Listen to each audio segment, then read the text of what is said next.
Hello and welcome back to Everyday Writers, your one-stop shop for demystifying the writing process. We're here to be helpful guides on your journey to becoming a published author. I'm one of your hosts, Crystal McQueen.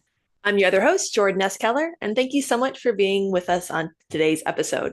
We're going to be discussing writing contests and other places where you can send your work. We have all kinds of writers who listen to Everyday Writers, and not everyone might be querying their novel, so we wanted to discuss other ways to get your work out into the world.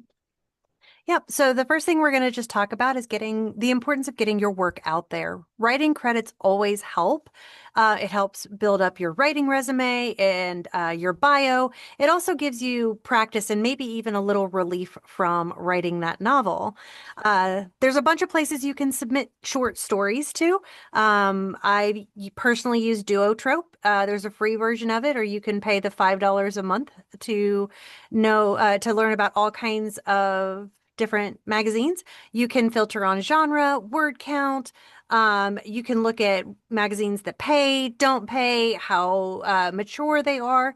So that's the one I personally use. There's also Submittable and Poets and Writers, but I would just really caution you that when you're going to put your work out there, there are thousands of magazines out there. So make sure that you're going and you're looking at their website, you're looking at the type of stuff that you publish, that they publish. So you make sure that your work kind of fits Yeah. within it.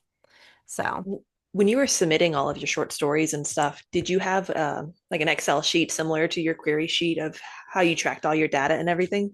very much so. Very much so from who I submitted to, when I submitted it, what I submitted for, their average response time. That's a big thing. So anybody that's done any kind of submissions knows you just wait. You wait and wait and wait and wait. So I've had people decline and accept my work within a couple of days. Oh, And I just got my piece American Idol published earlier this year, and that was on submission for 286 days.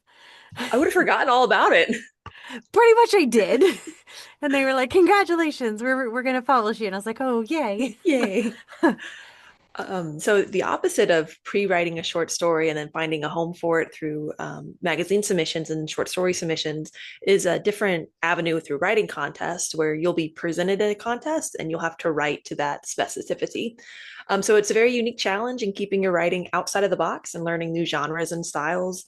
I entered a punk goes horror writing contest where your story had to relate to a punk or metal song. And I'm not a horror writer, but I really enjoy the punk music. So I entered that contest, was forced to write horror, and really, really jived with it. So I recommend writing contests. You can find them on Submittable. That's where I found them. Then you can also search on Instagram, TikTok, Facebook for writing contests, and a bunch will pop up that way. Yeah. So we both did a twist in the tail. Yeah. We've done writing battle. There's another one I think is called New York After Midnight or something like that. Yep. And they're based on word count. Sometimes they'll give you a genre, something you have to include in your story.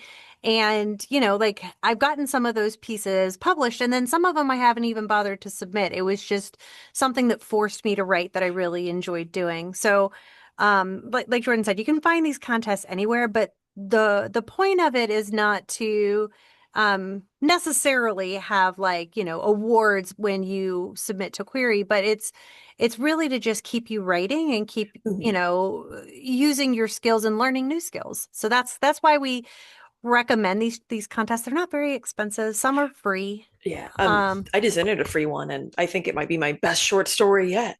yeah.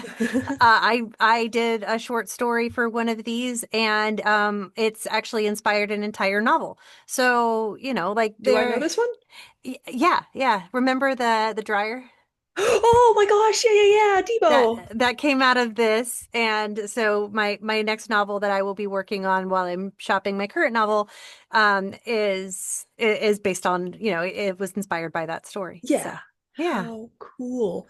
And some of the, you can see a lot of these writing contest prompts. And like Crystal said, you have to include an object, maybe a phrase, a quote, a setting, a genre. And they are great writing prompts. If you're just in a slump, if you're not sure what to be working on, it just really, it puts you out of your normal comfort zone and you'll be surprised what you end up liking. One of the contests we entered together was that flash fiction contest. And Yeah. that made me really enjoy writing flash fiction and started doing more of it. Yeah. But in that contest, they had different styles of voting. Crystal, would you mind discussing some common writing contest voting? So some are peer reviewed, and some are agented reviewed. And so the one that we did together, the Twist in the Tail, Mhm. they had magazine editors. And I think they've since evolved. Before, those editors were anonymous, so you don't know what magazines they came from, what their specialty was. They gave you really good feedback. You know, they went through and they did a scoring of your piece and said why they scored it, whether you agree with it or not. You know, it's feedback. But then like the other one that I've done, it was all peer reviewed. So basically you write your story and then you're responsible for reading other stories and comparing them against each other. That's why it's writing battle. You have two Mhm. stories and you have to vote for one versus the other. And so that is very much like a popular fiction contest. You Yeah. know, it's not, you get feedback on your story, why they chose that way. But again, it's all peer reviewed. So it's not necessarily an industry expert. And that's why I'm like trying to really encourage you. You should do these contests, but don't do it from the perspective of, I'm going to win an award or this piece is Mhm. immediately going to get picked up. It's very much to get yourself some short stories, some content, expose yourself, but take with a grain of salt that these are not professionals in the industry. They're other writers, you know, even the ones that are editors for magazines, like, you know, it, it might not suit what you write or how you write. Yeah. So, And the cool thing is, if you do a bunch of these, even if you don't get accepted or get into their publishing spaces, you've got a really nice short story that you can put on your blog or your website, which will help generate traffic to your other publications, your other works. And like we mentioned at the start of the episode, it's a good little tagline in your bio for when you are querying other projects. yeah. And also, it does not count as a publication. So, a lot of times, literary journals and other places will not actually take work that has already been published, which includes being posted on social media, a blog. But within a contest, we've actually looked this up. The Because it's password protected and only the people that can see your stories are the ones that are randomly chosen to see your story, it's not considered published. So you can submit it as a first time publication to literary journals. So just keep that in mind. And another good thing to keep in mind is knowing the rights that you as the author will retain as the author. So when you submit your piece, make sure you know if the rights immediately come back to you upon publication. Publication. Yeah. Thank you. Or if it takes 6, 9, 12 months. So just make sure you're aware of when the rights return to you as the author. But if you're not submitting to a magazine or you're not entering a short story contest, you can also send your stories to Anthologies, which is a collection of a bunch of short stories, usually within the same genre. I just picked up a vampire anthology, and there's like 20 vampiric short stories. It's really cool. And you, again, same places that you can find the contests and the magazine submissions. You can find anthology submissions through Submittable, Duotrope, just searching on Facebook and Instagram and TikTok, and even going to find other local writers in your area. Maybe you guys all Mm. want to get together and release your own short story collection. We have another writing group in our area Mhm. that releases an anthology every single year called Yeah. Grab Bags. Their So, third one just came out. You guys should check it out. yeah. Yeah. So just keep in mind also that when you're publishing, that when you've published it, so for example, one of my pieces that I published, that magazine has since ceased to publish, right? Like Mhm. ceased to be. And so anyway, I all of the rights returned back to me. And so there are journals out there that will take second prints, they'll take reprints. You just got to make sure one that you retain the rights when you did the first publication. And the second thing is you need to make sure that you notify them on your cover letter that this is a reprint when it was printed and why you're trying to get it published again, which Mhm. I'm currently doing with a magazine to get that piece that's no longer Yeah. available again. Did they give you a good like time notice, like, hey, by the way, we're shutting down, or was it No, it's a bam, it happened? surprise. Oh, yikes. It was just a surprise. They were like, "We're sorry, but because a lot of literary journals, you don't really realize how much goes into it, and most submissions are free, right? So the people that are Mhm. doing it are it's a completely an act of love, and so life gets in the way, something happens, and so that's another reason when you're looking on Duotrope to look at how much longevity a magazine has.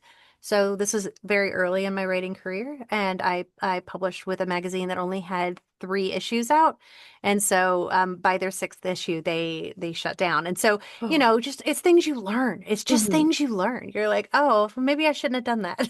Yeah. We learn so our listeners don't have to. Yeah.